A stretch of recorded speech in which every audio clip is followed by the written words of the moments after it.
Hoje em dia é mais do que um senso comum o fato de que Tatsuki Fujimoto se consolidou no cenário de mangakas. Além de Chainsaw Man ser bastante ovacionado, inclusive ganhou pela terceira vez seguida o prêmio de melhor mangá do ano, o autor conseguiu demonstrar sua mente brilhante em outras duas obras, que também ficaram bastante famosas, que foi Goodbye Eri e Look Back. Duas one-shots bastante lindas e sentimentais, que por acaso eu fiz questão de fazer um vídeo especial para falar sobre Goodbye Eri. Quem nunca assistiu, vai lá assistir. Mas hoje eu tô querendo voltar um pouco no tempo pra gente discutir sobre a primeira grande obra do autor. E, querendo ou não, entender o quanto o mesmo evoluiu, mas também o quanto o mesmo sempre foi genial.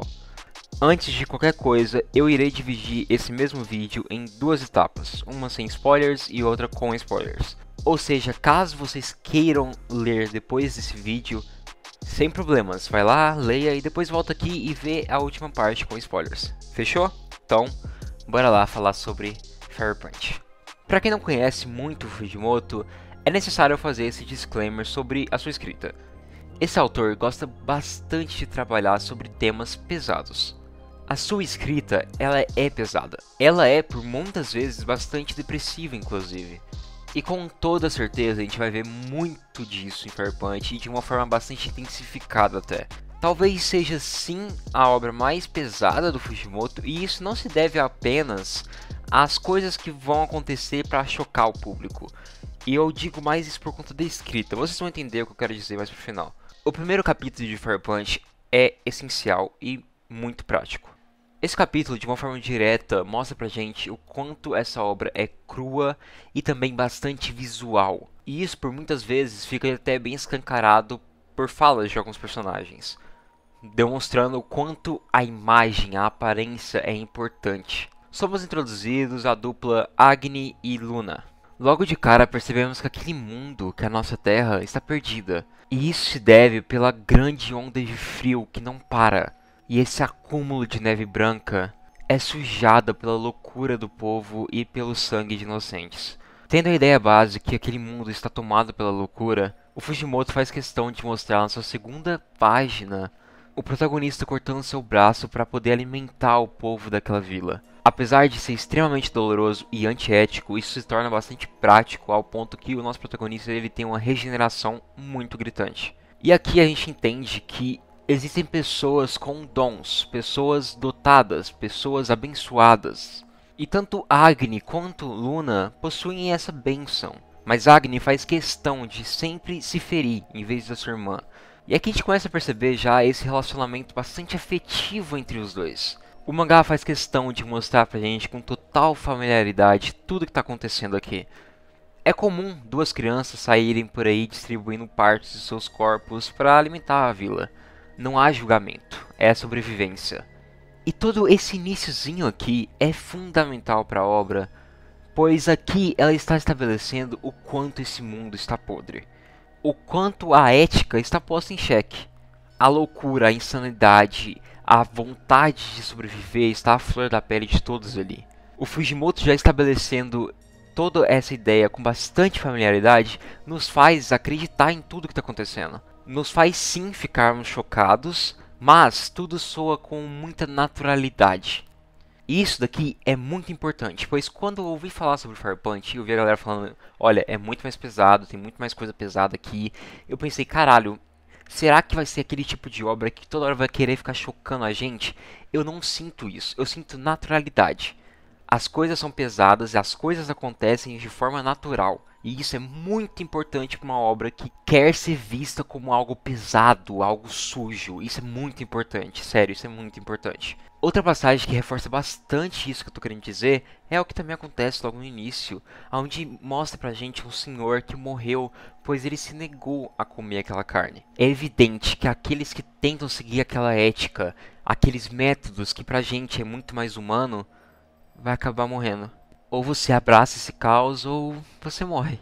Com um background mais estabelecido do mundo, nossa atenção é voltada novamente para os irmãos. E aqui a gente percebe algo bastante problemático para a cabeça desses jovens que não deixa de ser reflexo direto dessa decadência da sociedade. Sim, Luna é extremamente apaixonada por Agni e Agni, de certo modo também, E sim, ela faz uma proposta para Agni deles criarem um filho, se sustentando naquela ideia de que os dois são os únicos jovens da vila e é necessário procriar. Agni rapidamente discorda totalmente dessa ideia, mas mesmo mostrando esse pouco de lucidez pra gente, a gente percebe logo mais à frente que ele ainda tá pensativo sobre aquela ideia. Como eu havia dito, isso mostra o quanto essa sociedade está regredindo.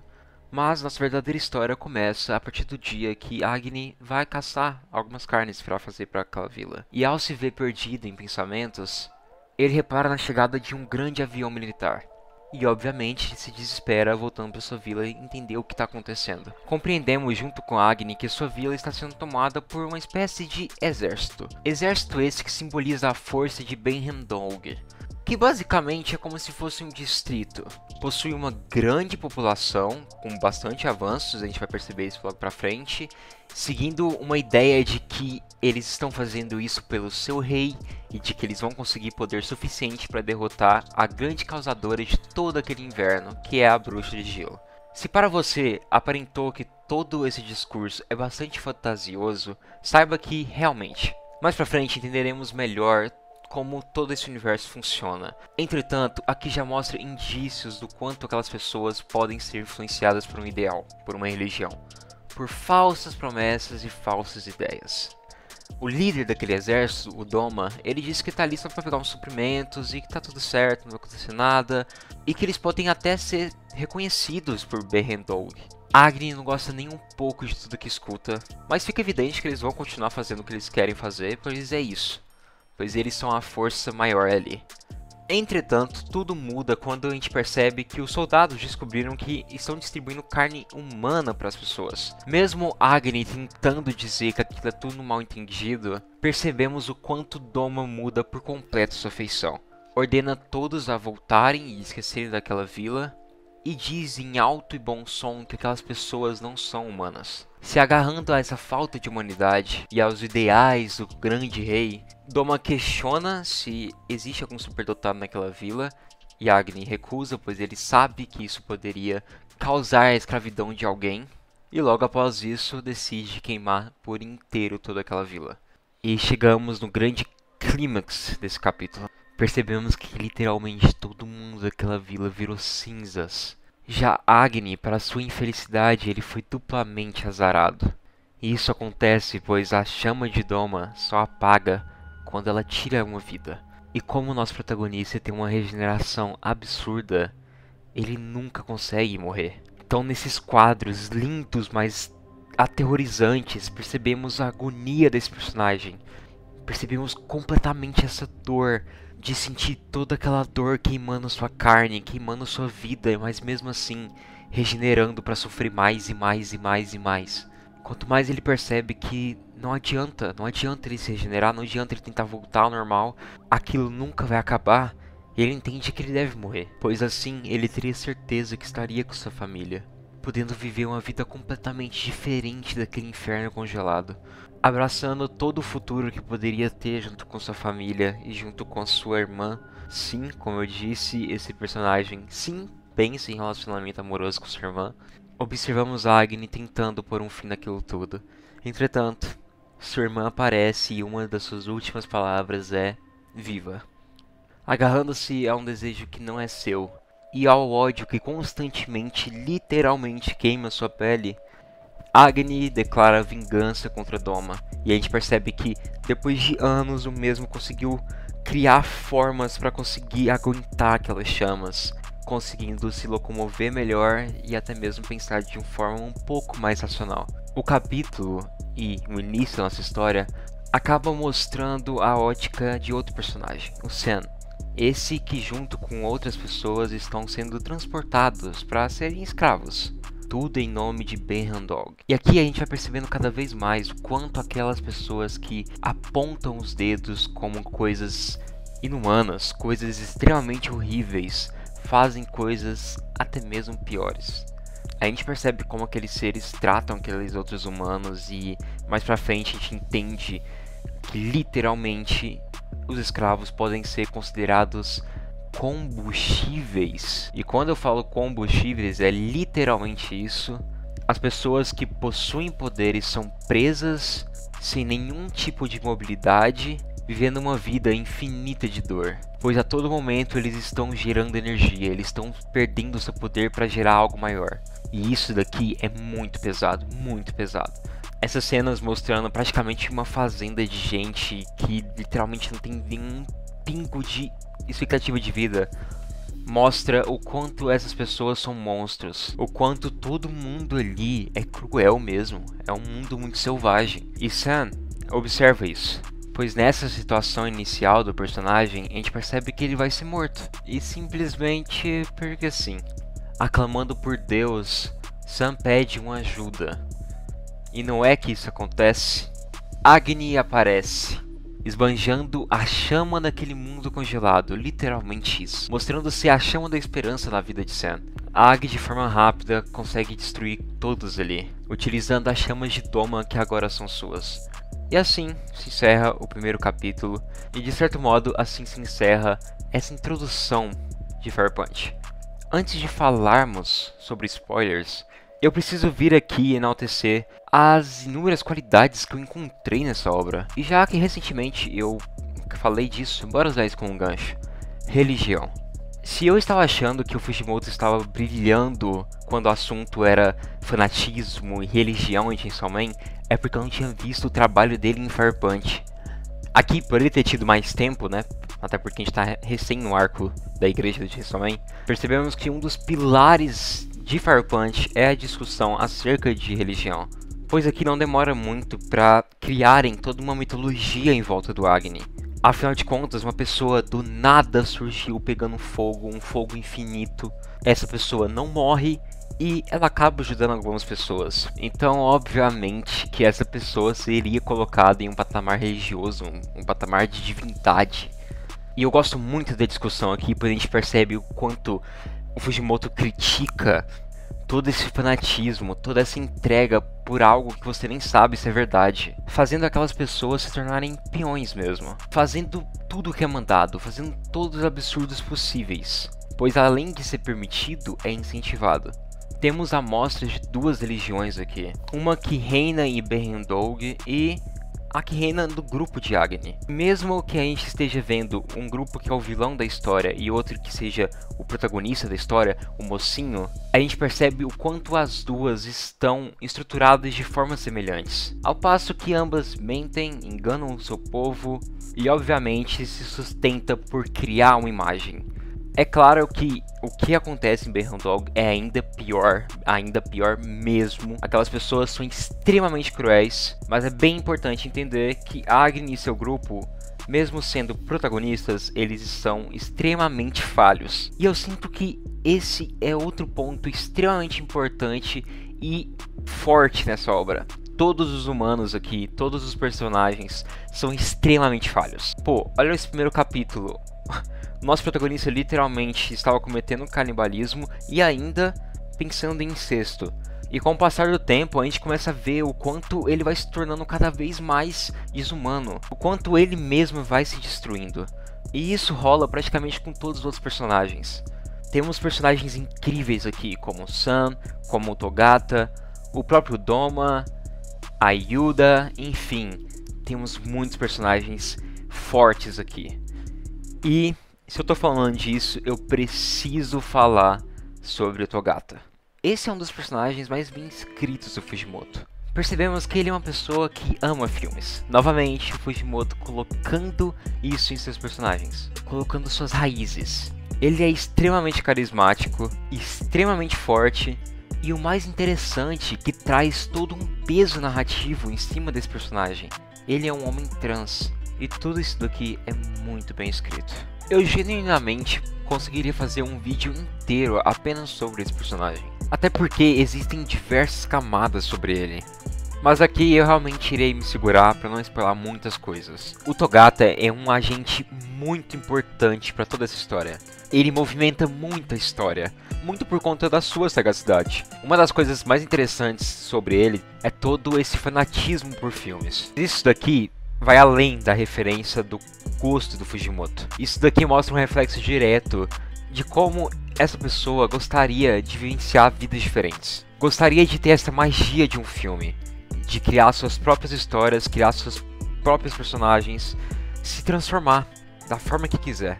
E isso se liga diretamente para toda a parte de ser um homem trans. O Togata começa o mangá tentando ao máximo se disfarçar como sendo uma mulher mesmo. E isso desde o início gera um tom de algo artificial, algo superficial. Assim como ele diz que ele quer gravar um filme do Fire Punch, pois o Fire Punch é o protagonista desse mundo, a gente percebe que o Togata não tá sendo ele.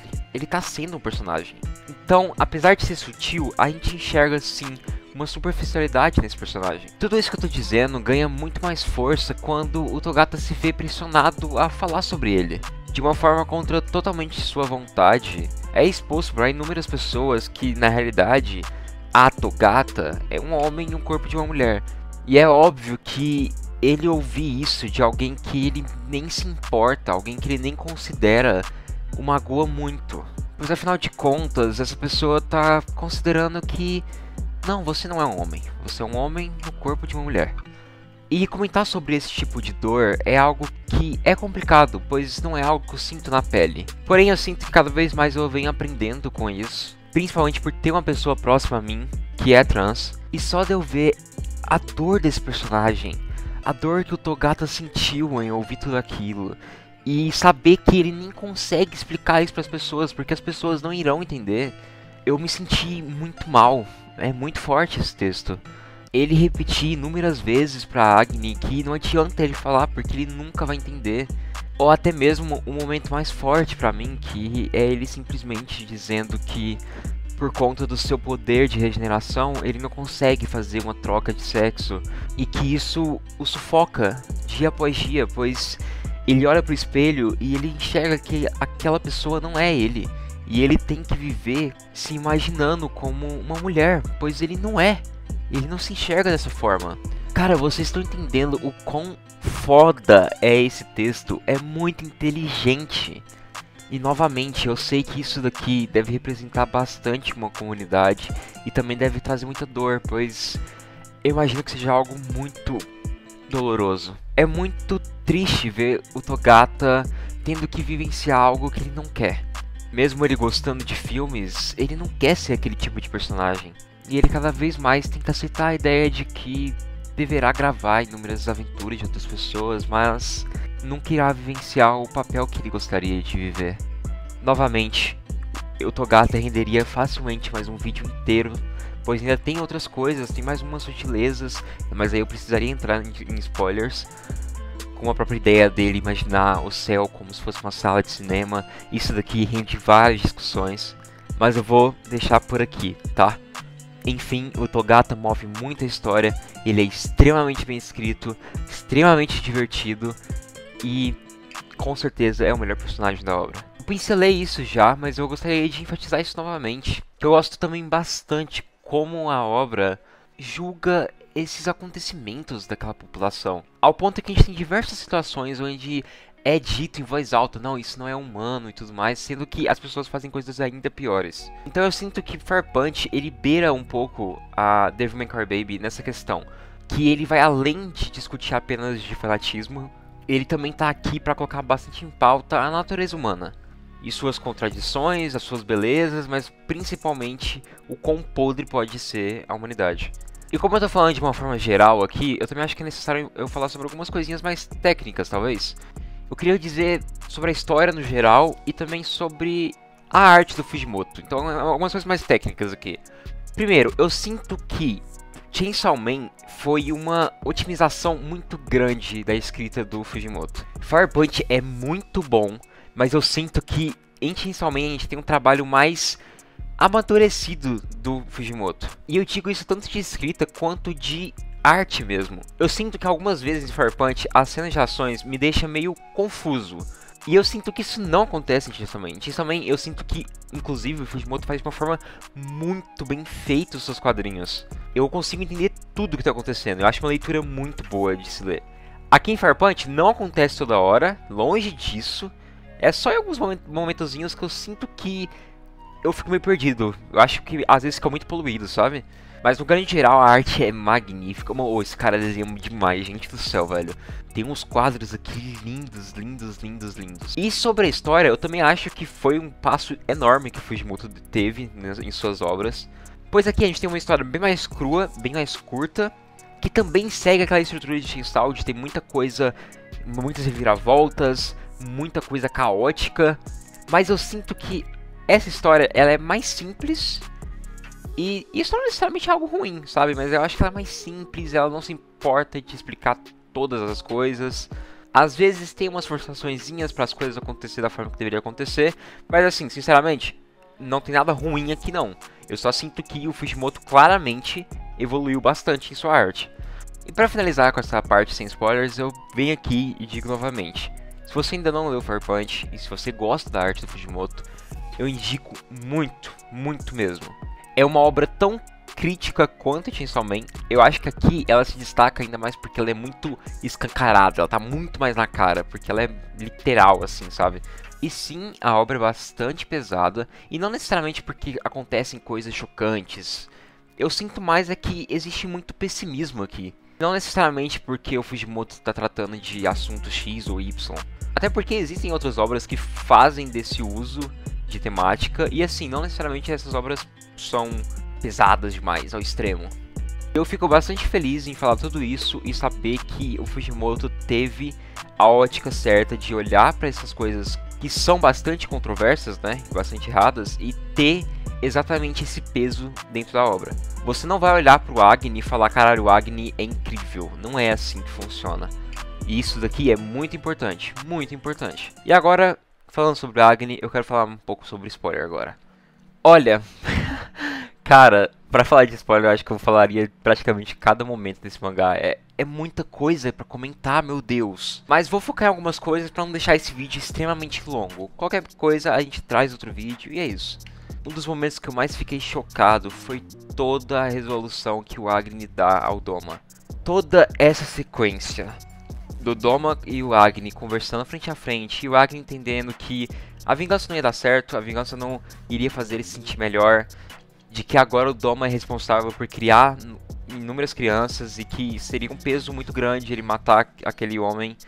E aí ainda rola toda essa metalinguagem do Togata dizendo pro Agni que, de fato, ele sendo o protagonista do filme, ele não poderia tomar uma atitude tão brutal, que apesar das pessoas quererem a vingança, as pessoas também não iriam querer que ele fosse responsável pela morte de algumas crianças.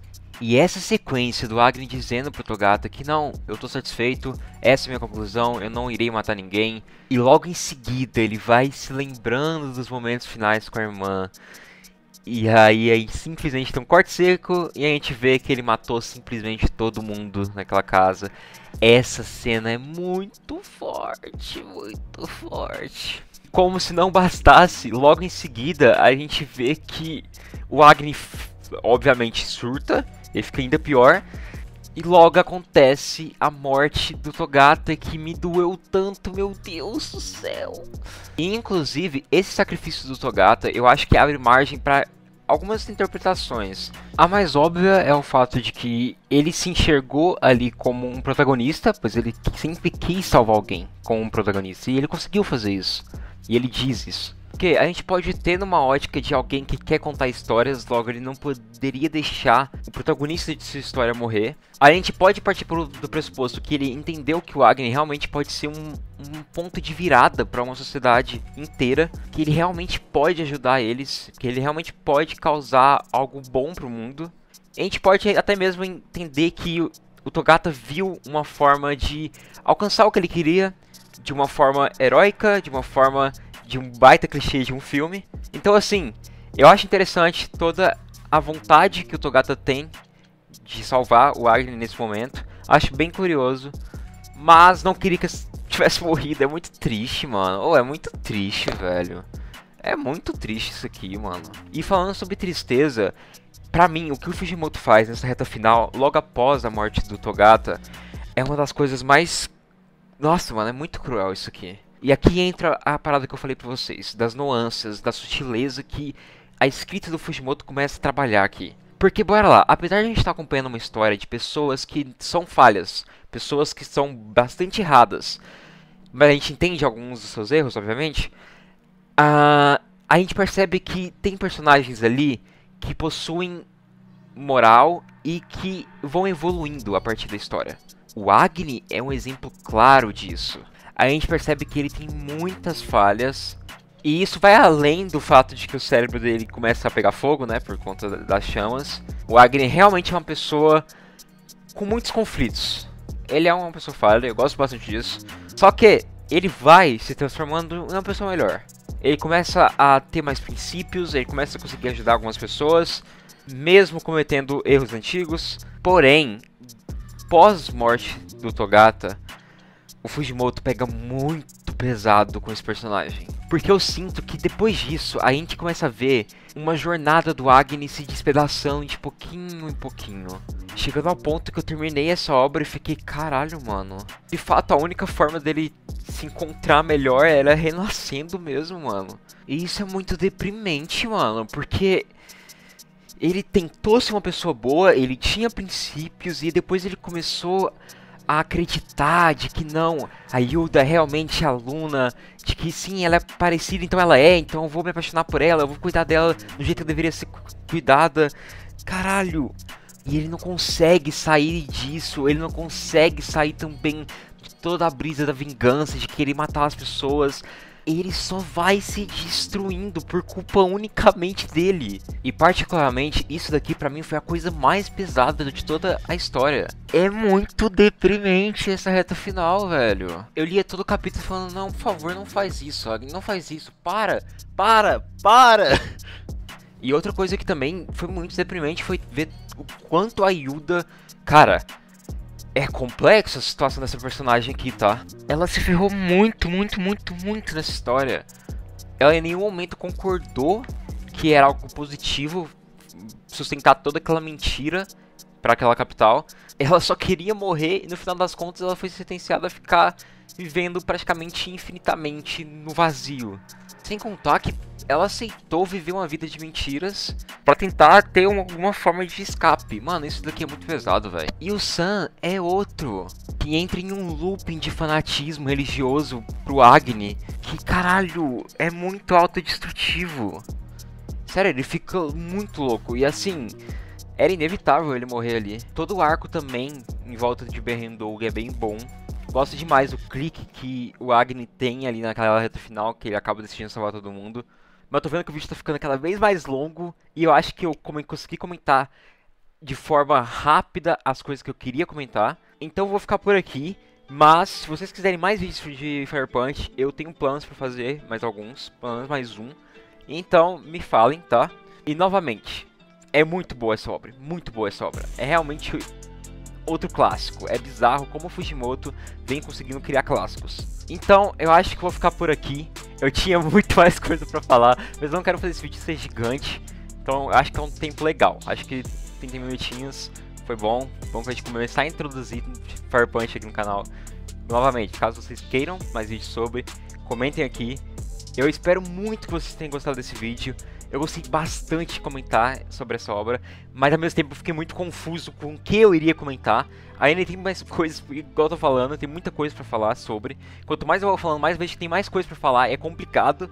Mas eu acho que eu cheguei a um resultado que eu gostei dessa forma. Então eu espero que vocês também tenham gostado igual eu. Comentem aqui, avaliem, compartilhem também pra alguma galera que não conhece Fire Punch, por exemplo, pra conhecer essa bizarrice e essa obra maravilhosa. Então, é isso. Eu fico por aqui. E até a próxima.